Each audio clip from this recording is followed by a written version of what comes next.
He's a freelance author and writer. He is the author of The Military Consequences of Conscription and a soon-to-be published article which will appear in the Seton Hall Law Review, which will probably be one of the most definitive works published on the area of compulsory education laws in the United States. His topic today, he will speak again tomorrow. His topic for today is the resurgence of American fascism. Mr. Baker.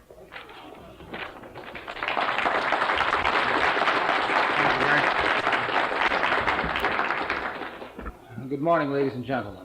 It's very gratifying to see so many of you here today.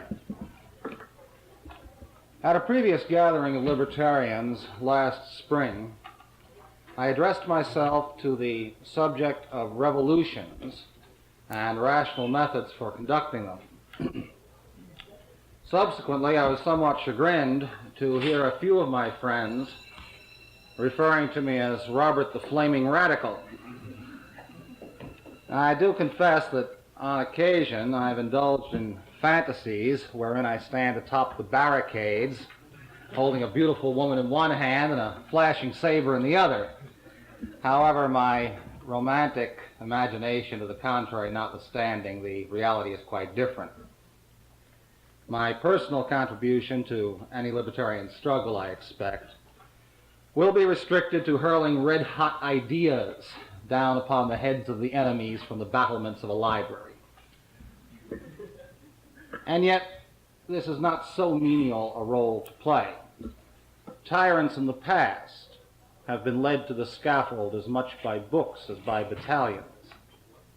And Tom Paine's essay on the rights of man was easily worth a regiment. So at the risk of disappointing our moderator a little bit, who has requested that I start the day off with a real rouser, I'm going to share with you this morning some of my thoughts concerning a book, the man behind the book, and the ideology toward whose fruition the book is aimed. The book is entitled Beyond Freedom and Dignity. The author is the renowned behaviorist Burris F. Skinner, and the ideology is fascism. Now, it's true that fascism is but one of several variants on the fundamental theme of tyrannical government.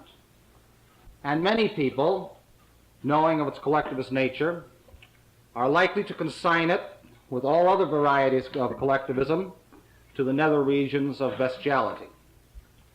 I agree that it matters little to me whether I am gassed for the greater glory of the Aryan race or freeze to death in Siberia to advance the dictatorship of the proletariat. I will come later to my reasons for assigning Skinner primarily to the fascists. For the moment, I concentrate on those themes found in his work which are common to all tyrannical ideologies. Beyond Freedom and Dignity is concerned with exorcising a ghost which Skinner claims the traditional libertarian view has placed inside the machine called man. In this traditional view, observes Skinner, a person is free, and he can thus be held responsible for what he does. He is autonomous in the sense that his behavior is uncaused. In discussing this, I am using mainly Skinner's own language. It may seem strange that Skinner should impute to libertarians the view that human behavior is uncaused, and then spend a great deal of time castigating us for giving scientifically invalid explanations of the cause of human behavior. He particularly objects to the assertion that man possesses consciousness, and that its existence, in part, accounts for man's behavior. The mind, claims Skinner, is an explanatory myth, and abstract thinking is the product of a particular kind of environment, not a cognitive faculty. How does he justify these views? All that we can observe, Skinner notes, is the external action in which man engages. The mind, the consciousness, the will, these phantoms are unobservable, and thus beyond the scope of science. Skinner is in the position of the person who, hearing a knock on his door, is unwilling to infer the existence of a caller behind it. But the notion of causation, which Skinner rejects from the temple of science, he soon slips in again through the back door. For in constructing what he calls a technology of behavior, he points out that we can observe that certain stimuli impressed upon man are invariably followed by certain responses. Thus his quarrel is not over whether human behavior is in fact uncaused. He is concerned with identifying the source of the causes. They lie, he claims, entirely in the environment surrounding the individual. There are several significant conclusions which follow immediately from this premise. In the first place, man obviously cannot be free.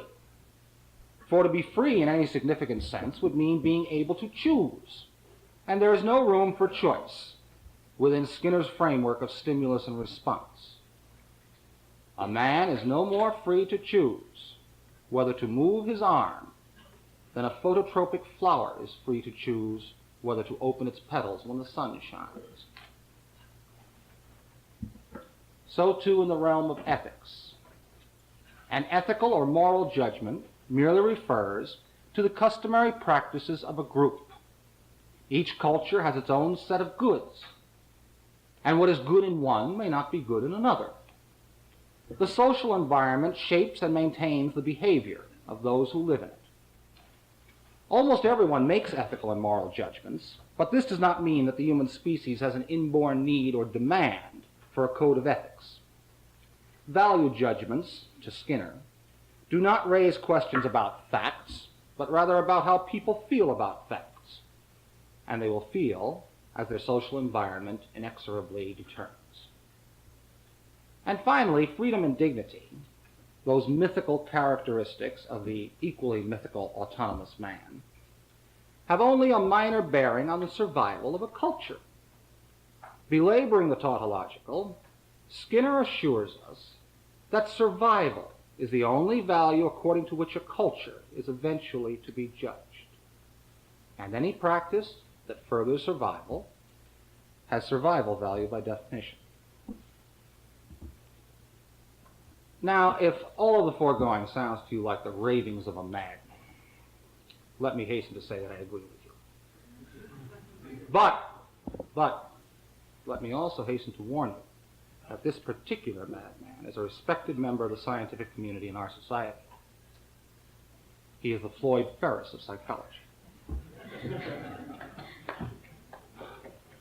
So bear with me a while I examine in a bit more detail the consequences implicit in his work.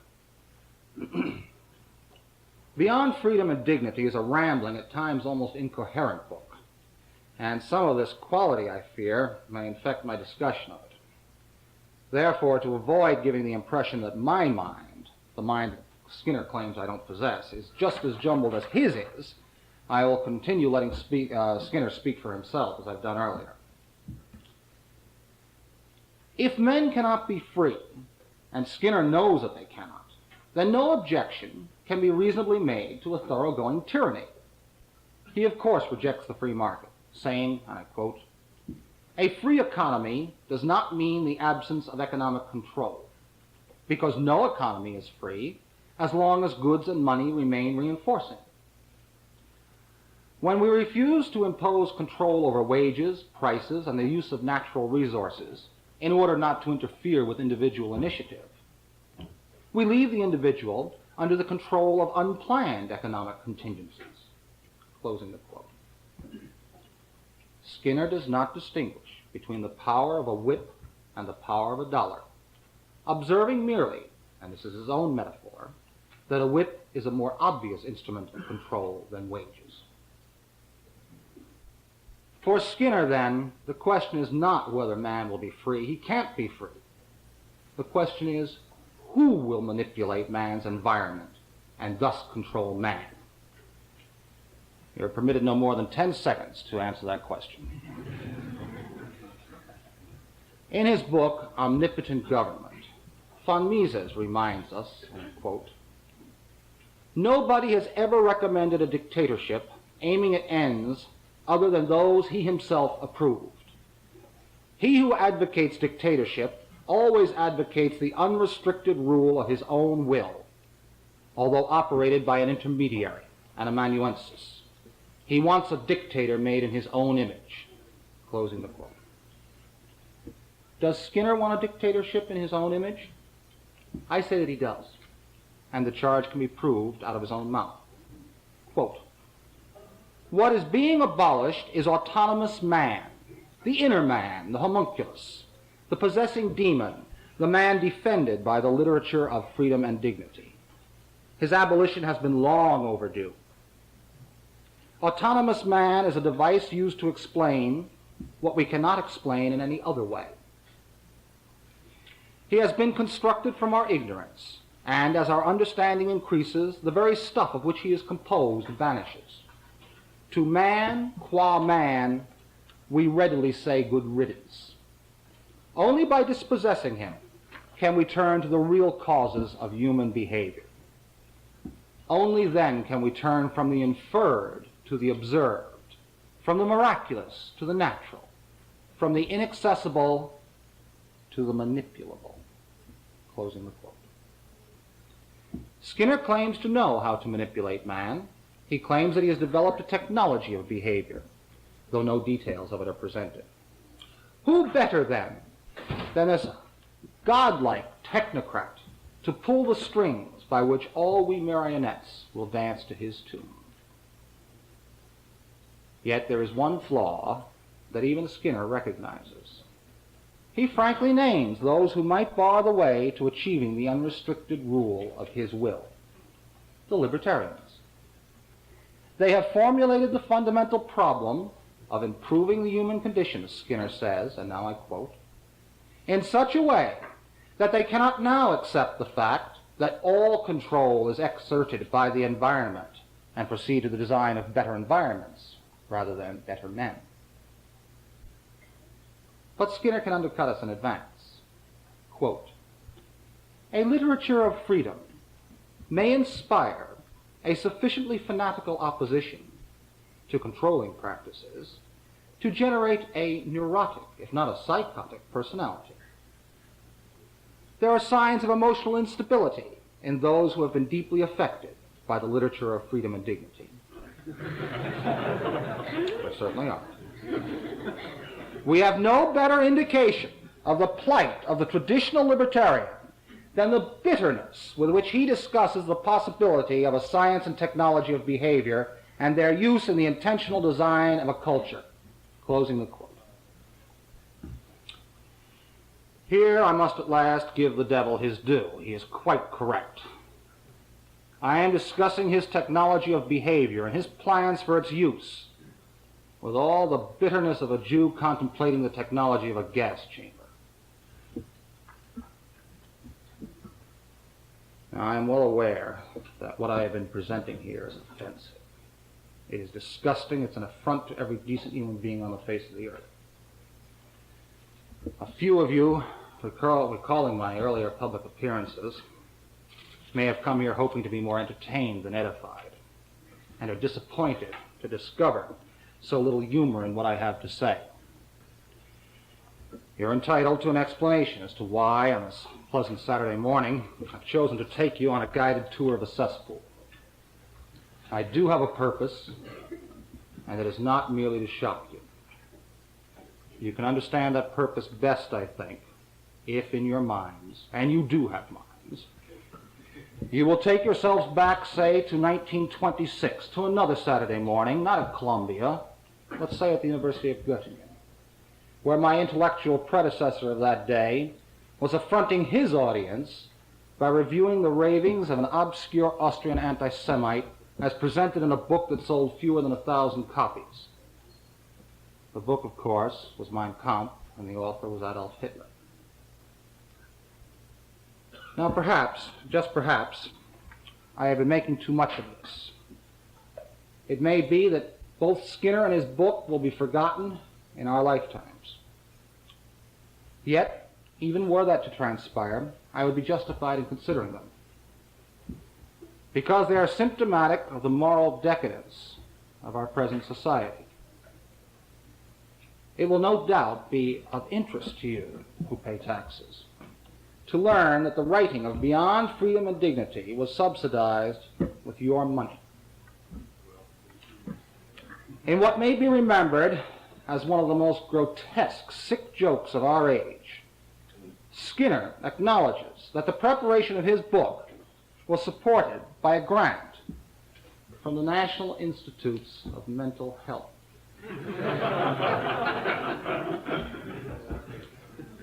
So if not this particular book, then some other of its kind will be this generation's myth of the 20th century. And if not Skinner, then a spiritual sibling, perhaps a reader of the book, will play witch doctor to a yet unknown Attila. Now my time grows short, in perhaps more ways than one. And I return to a point with which I began, the relationship between Skinner's book and the ideology of fascism. Like many political doctrines, fascism is not monolithic and invariant, but is shaped and modified by the circumstances in which it is imposed. The Spanish Falange was not identical to the Italian Fascisti, and these latter were distinguishable from the German National Socialists. But all of the fascisms were characterized by several points, at least of emphasis, which set them apart from other doctrines of tyranny. Of particular relevance to my present purpose is fascism's contempt for reason and its insistence upon the necessity for a new type of human being. Skinner views reason as the hobgoblin of psychology. It is an hypothesis for which his system has no need. Quote, "What, after all, have we to show for non-scientific or pre-scientific good judgment or common sense, or the insights gained through personal experience?" Closing the quote. Like the Nazis before him, who claimed "Wir denken mit unser Blut," Skinner thinks with his blood. Quote, "Consciousness is a social product. It is not only not the special field of autonomous man, it is not within the range of an autonomous man." And like the Nazis before him, Skinner looks to the creation of a new kind of man, transcending man of today, molded into a different kind of being by his environment. Quote, "There is no reason why progress toward a world in which people may be automatically good should be impeded.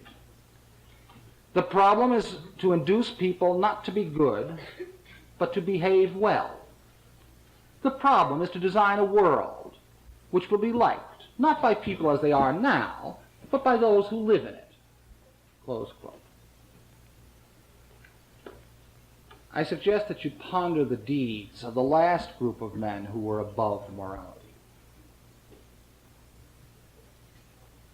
Now, it is seldom that liberty of any kind is lost all at once.